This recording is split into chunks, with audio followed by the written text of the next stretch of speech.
myself an accidental cultural activist.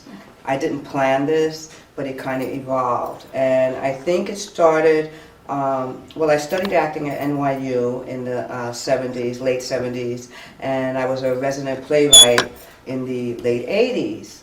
But in the 90s, in 1991 specifically, I was really frustrated with what was going on, the racism in New York, the Crown Heights situation, and the Korean boycott. So I fled New York in a hissy fit and moved to Boston to just regroup and try to find a way to fight racism. In Boston, fight racism? Well, Boston is not the friendliest place for black folk. I just woke up one day and a week later rented a truck and just went there because my brother was up there too. Okay. So I just picked a place that wasn't too far from my lovely New York, and I just moved to Boston. And I had a very, you know, I had no life up there, so it was a great, there were no distractions. Right. So I was able to write a documentary and develop it, and I eventually came back to New York and started filming and interviewing people.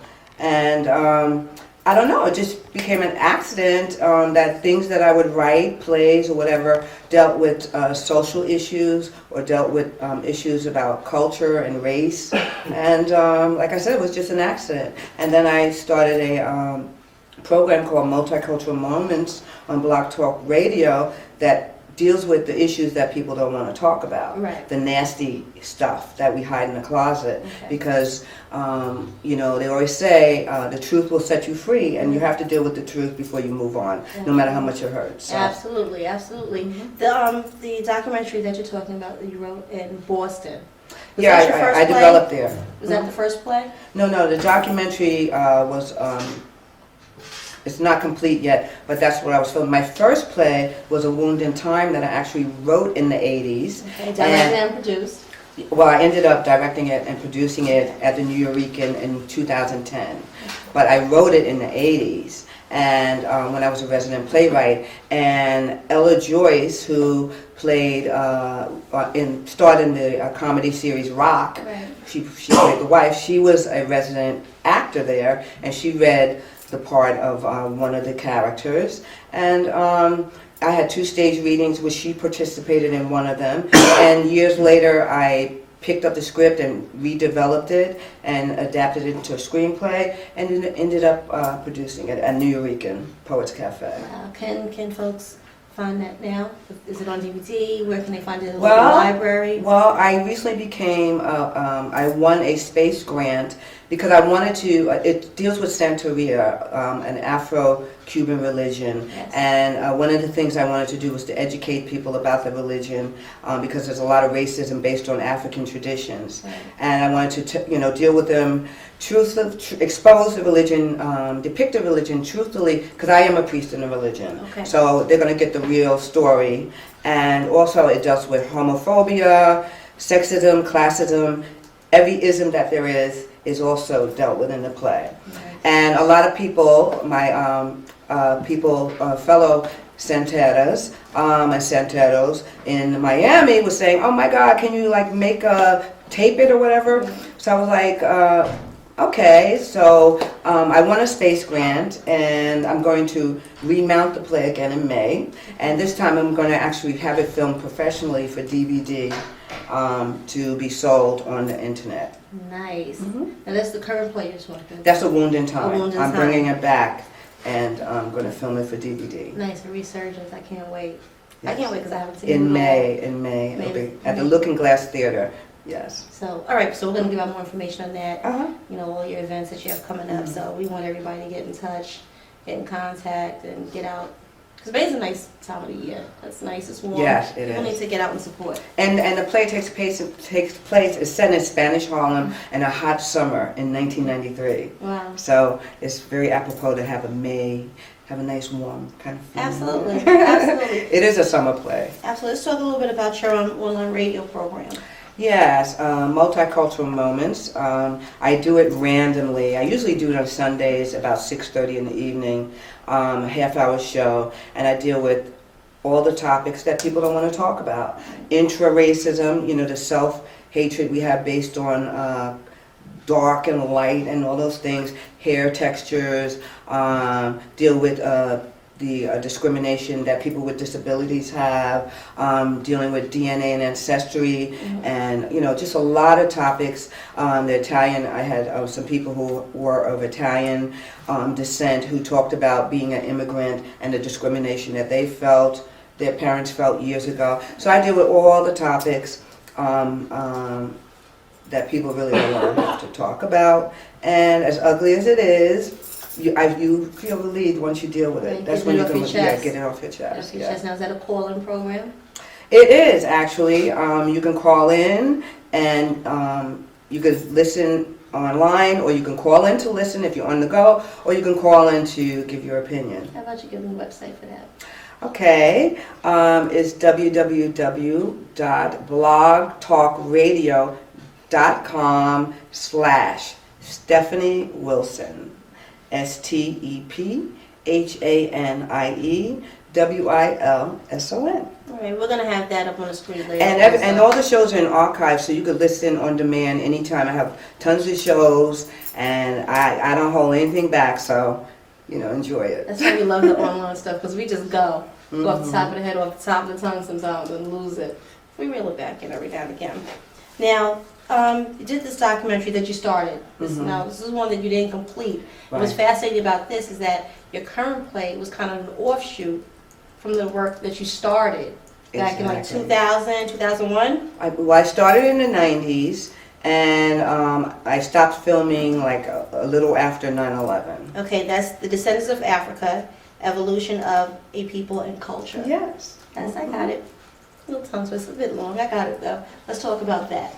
Well, basically, in order to fight racism, I thought that if I developed a project where we can transcend color and show the unique diversity of people of African descent within the diaspora, and even go over to Africa and show their diversity. I mean, in one country you have like hundreds of different ethnic groups in Africa. So because people kind of like think of one color, one feature, whatever, but even in the diaspora we're a very unique, diverse group. So I started interviewing. I did the Black Indians, I did the Gullah Geechee, I did the Garifuna, I also did the Louisiana Creoles, and I eventually was going to go to Latin America to do the Afro-Mexicans, Peru, Colombia, and then eventually end up in Africa to show the common thread that flows throughout.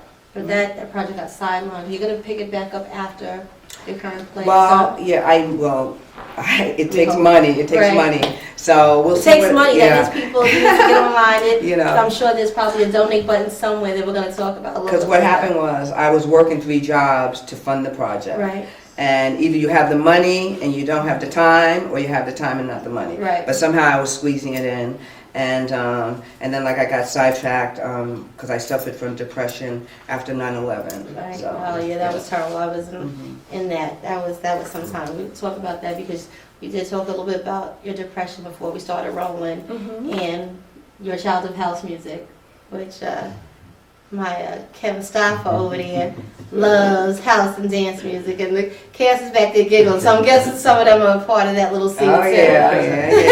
Actually, an iTunes artist too. Yeah, absolutely. So, but now, all right. So the documentary got sidelined due to depression, and we're going to go into that. But like I said before, the major issue that came out of this was not a major issue. The beautiful thing that came out of it is your current play. Blood Makes the Red River Flow, because that involves some of the footage that you started in your documentary. So it didn't go to waste completely. Right. Well, what I did do from the documentary, because I didn't have the money to continue, I did want to disseminate all the information that I learned in my research and filming. So I started a company, Tribal Spirit Inc., that was an online company, and I designed t-shirts that came with little booklets of historical information. Okay. And that, like I said, after 9/11, I just let that go. So I have t-shirts all in my closet that I don't even deal with. But also the play. I mean, I was so inspired by the Creole story, and that it's really ignorance that causes racism and perpetuates it. So the way you heal that is with information. And the Creole story is really there was some animosity between the so-called African American, the Anglos, and the Creoles, and all of that's based on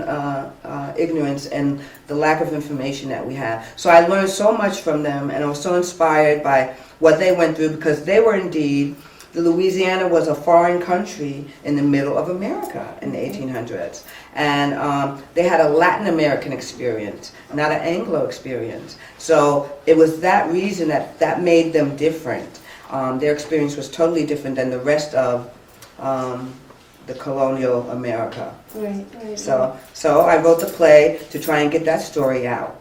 Yeah, this is I was reading a little bit on the bio of the play, and it says on here, okay, it includes some ancestral history from the 1800s, which you said, and it's a handsome Spaniard man. My grandfather's Spanish, so you know, I always see him. He's from Honduras, so you know, I always see him as that handsome Spaniard man. So I went, oh, like the knight in shining armor. I hope that's going to be part of the scene. I wonder, is she Garifuna? Because the Garifuna were in Honduras, Central America. I don't know. We're from San Pedro Sula. I got that much. I know that much. Okay. Well, you know, I mean, there's a lot of unique. We're very diverse, and you know, find out. Look back in the thing and find out about the Garifuna, because I never heard of them before until I did my research. The Garifuna, Wow. yeah. So That a lot of doesn't sound interesting remotely anything that he ever spoke of before, but it sounds like it was like spoken quietly, but often within the home. With some of his sisters that lived still in Honduras came to visit every now and again, you know, and then that. But like you said, the ignorance with that, it was almost like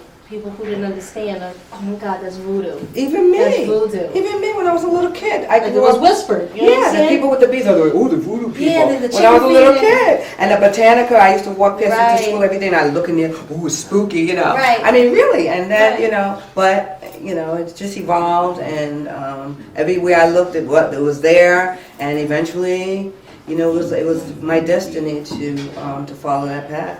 So- But my ignorance kept me like, ooh. Right. Well, how actually did you fall into? Because you weren't raised. No. into But that it was religion. in my life since I was a little girl, because I grew up in the South Bronx when the Cubans were coming over and Puerto Ricans were coming over. So I consider myself part of the Latino culture, because it was all around me. And like I said, the Botanica and the people with the beads, and you know, and I went to, as an adult, I studied acting at the National Black Theater, Okay. and Barbara Antier, the late Barbara Antier, who owns the National Black Theater, she was into the religion, and they had food on the floor with a candle, and me and my friend was like, voodoo, voodoo, Right. voodoo. Oh my God! So like spooky, you know. And her husband at the time, he was the teacher, and so he had on the beads, was like, okay, whatever. Right. But what happened was, I was going to Bronx Community College and doing college work study right here on the college, was it Harlem Cultural Council, which was where the Renaissance Theater is, right here in Harlem. And the lady who worked in the office with me had on the beads. Right. So this is my first time I had a chance to actually talk to somebody about it. Okay. And she was telling me about it, that she was going to become a priest, and she had to get her hair shaved and wear white for a year. I was like, girl, you're Yeah, crazy. you just spent the hair What? shaved part. Yeah, oh You my just spent God. the hair shaved. That was it. So I said, well, you know, I wouldn't mind getting a reading. So she took me to her godmother, and I got a reading, and it was just amazing. And they said, you have to become a priest. I'm like, what? I'm not shaving my I head. don't think so. No way. Besides the fact, it was just like the commitment and everything. I was like, no, no, no. Right. But anyway, as years passed, and I witnessed so many miracles and things, you know, spirits and everything else, and you would not believe the things that happened. Right. And then one day my mind just opened up, and I was open to it. And when I had the experience of going through that, it was very, very rewarding, and yeah, and so it's been 27 years. Wow. But Wow. they were saying, you're going to have godchildren. I don't want godchildren. I don't want people calling me in the middle of the night, oh, my husband, whatever. No. Right. And I don't have any and don't want none. But we have to make a contribution. We have to do, as priests, we have to give back. So this is my way. The world is my godchild. Yeah, absolutely. You know, so it's my activism that I give back as a priest. Nice. Yeah. That's beautiful. I've got a little research to do now, so I learned quite a bit in that short amount of time. We're going to, what are we going to do here? Let me see, let me put this up, because this is going to be the flyer here. This is the flyer. Can we get that? Do we have that? Do we have that?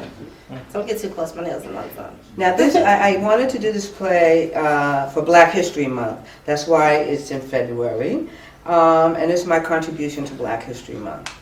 Okay. Now again, this is the flyer for Blood Makes the Red River Flow. Okay. It's going to open with Februariary 21st. February 21st through the 26th. We have 8 shows in the heart of the theater district at the lovely Roy Arias Theater at 300 West 43rd Street on the 5th floor in the Stage 4 Theater.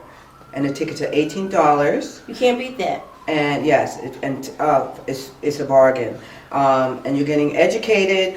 Bring your kids, not under 16 though, because I say about 3 cuss words. But it's very educational. Well, then you can bring them from 10 up then. I say, can I say the cuss words? You want that. I say shit. I say goddamn. Ass is not a cuss word anymore, so. You can bring yeah, them 6 years old. They gotta sit down in one place. If that's as good as the cuss words get. It's very educational, and it's a beautiful story, and it shows you humanity of people who are brought together, and it's just a beautiful story, and really can help heal some wounds that the Creoles and African Americans had through the years, decades, due to ignorance. And the tickets are only $18. Yes. And, excuse me, they're only sold in advance and online. Online. So give them that website so they can... www.redriver.eventbrite. That's BRITE.com. Okay. Now, you have Facebook, do you have Twitter? Yes, I have Twitter. I have a blog, which is www.wetprods.com. And Twitter is at wetprods. Sounds kind of hot, right? Wet prods. Sexy. Wet prod you. That sounds sexy. You like it. I like it.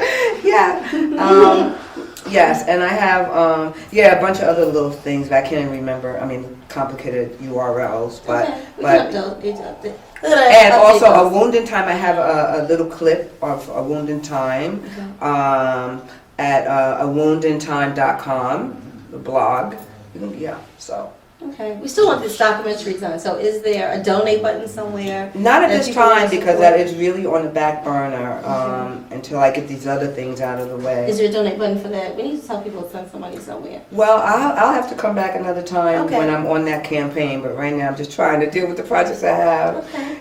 So if you just buy tickets for Blood Makes the Red River Flow, that would be great, because it's really a great talented cast, and this is our way, and everybody involved, the stage manager, the production team, everybody is working for very, very little money, really stipends, because they really believe in the project. So I'm so grateful to have that their time and their talent. How about this? It's only 5 nights, February 21st to February 26th, and we want to pack the house every night, but I say we show up and show out on opening night.